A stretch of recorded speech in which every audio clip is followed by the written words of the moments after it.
Foam swords, handmade armor and garments, epic battles, a fantasy world brought to life. This is known as combat LARPing. However, some may ask, what is LARPing? What is LARPing? Is that a new dance move? What is LARPing? I don't know. LARPing. ¿Qué es esa cosa? ¿Es un algo de tomar, un champurrado? So the term LARP is actually an acronym for live action role playing. Essentially, what LARPing is when people come together and they play pretend. But beyond playing pretend, everybody's engaging in activities that are necessary to create a better atmosphere or build out characters or personas for themselves and everyone else. So that could go from crafting or weapon making, prop making or game design, or even just writing lore. All of those are essential activities in LARPing. Combat LARPing may appear to many as just a bunch of mindless hacking and slashing, but there is an actual purpose and goal to the game. So the basic rules, imagine yourself wearing a one-piece women's swimsuit with extra wide shoulders and extra low hips. Anything covered by that swimsuit is a torso shot. A hit to the torso kills you. Anything outside of that is a limb. Hit to the arm, you lose the arm. Hit to the leg, you take a knee. Any combination of two of those limbs and you get killed. You can have anything from a big everybody against everybody fight or two gigantic teams just beating on each other. So why do these people participate in such a strange activity? So if you ask people why they come out to LARP, I feel like you'd get 10 different answers from every person, and it would really depend on what day of the week you ask them. In combat LARPs at least, I feel that since the focus is on combat, that most people come out to engage in some sort of physical activity, blow off some steam, get some exercise. So for them, it's like a way of being healthy, being more fit, just engaging in a somewhat active lifestyle. LARPing requires the participants to be in good physical shape and to have a certain degree of skill in combat techniques. There is an actual technique to their combat. First off, you need to understand what weapon your foam weapon is going to be reenacting in a sense.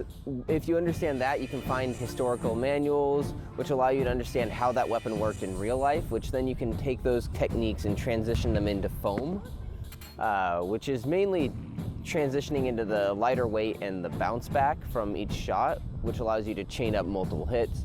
But if you ever get cocky, that's when you start losing. Immediately you will start losing because you start making mistakes because you think you're better than everyone else. Some people take a little bit further than that and they'll spend hours upon hours every single week, some people 7 days a week for years to become the best foam fighters in the nation. Now not everyone can do that kind of training and no one expects anybody to either. So if you go out on the field and you die a lot, that's exactly what I tell my newbies when they first start out. You're gonna die a lot. But as long as you keep coming out and you continuously do it, you will get better and you will eventually be the person that's not dying a lot. In LARPing, combat and fitness aren't the only requirements.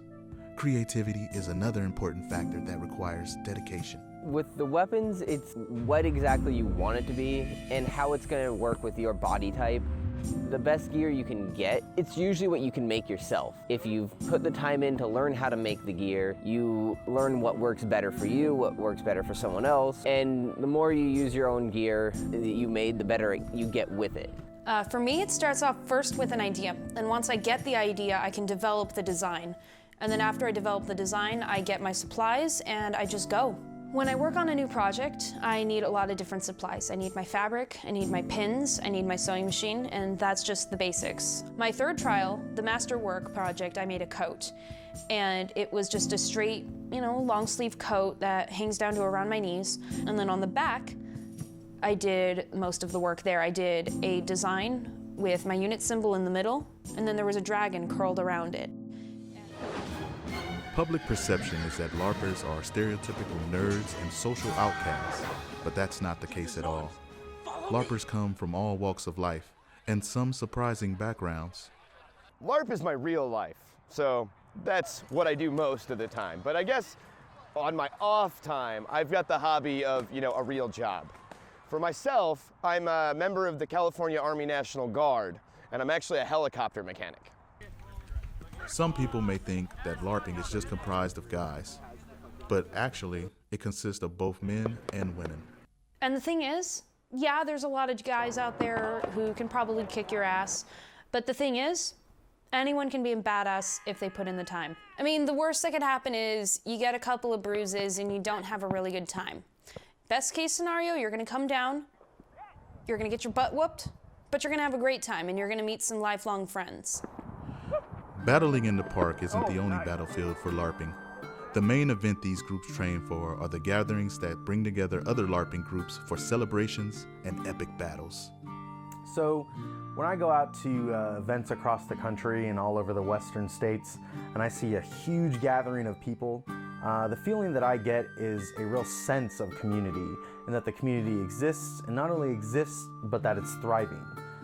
Beyond that, as a servant of the community, someone that strives to make sure that the organization continues, that events are run well, I get this really great sense of purpose and this feeling that all of my efforts and my contributions don't go in vain.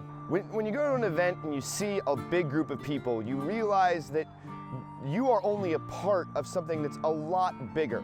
You're not just your group of friends in the backyard hitting each other with sticks. You're part of this international organization where people from all over the world, from all walks of life, come together and can just enjoy being nerdy with each other.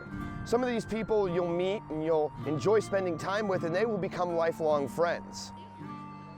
However, amidst all the chaos and carnage, a lot of planning and prepping goes into bringing these events to life. Well, when you're running an event, you need to consider some basic things. You've got to have someone to check everybody in. We call it troll because everyone's got to see the troll before they get on the field. You have weapons checkers to make sure all the equipment's safe. You have the field marshal or heralds that will make sure that the battles run smooth throughout the day. And then of course an event coordinator to hold it all together. For many, LARPing isn't just an activity. It has become an integral part of their lives. It means a lot to me. It's a way to get some exercise, it's a good way to meet new people, it's a good way to stay in touch with good friends. Like for example, some of the friends that I've met, I never would have met if I hadn't have gone to my first Belgarth practice 5 years ago. For me, every single person that I fight with, I'm a part of that community, and I don't know where I would be without it. I've spent 11 years in this game, and it's so much a part of my life. To be completely honest, if I really think about it, I can't imagine myself being anywhere where Amtgard wasn't a major part of my life. So I've been involved in Belgarth for going on 8 years now, and to say that it had an impact on my life would probably be underselling it. But I would have to say that the biggest impact that my participation in Belgarth has had is just the people that I've met and the relationships that I've developed, whether it be the person who knighted me, Sir Parr in Idaho, my longtime friend Anastasia of Chamonix, who really made Belgarth thrive in California, and most importantly, my brothers and sisters of the Sith Empire. I've developed very close relationships with them, and if there were ever a period of time where I was not coming out to Belgarth events or practices, I know without a doubt that I'd still have those people in my life. And that those people, because they look up to me and because they care about me, that I would still continue to make good decisions in my life to make them proud. As the LARPing phenomenon continues to grow, more foam weapons will be forged, more garments will be made, more armies will continue to grow. for more epic battles are on the horizon. So I don't see LARPing going away anytime soon. I feel more and more people are going to be more open-minded to the idea of LARPing in one way or another at some point in their life.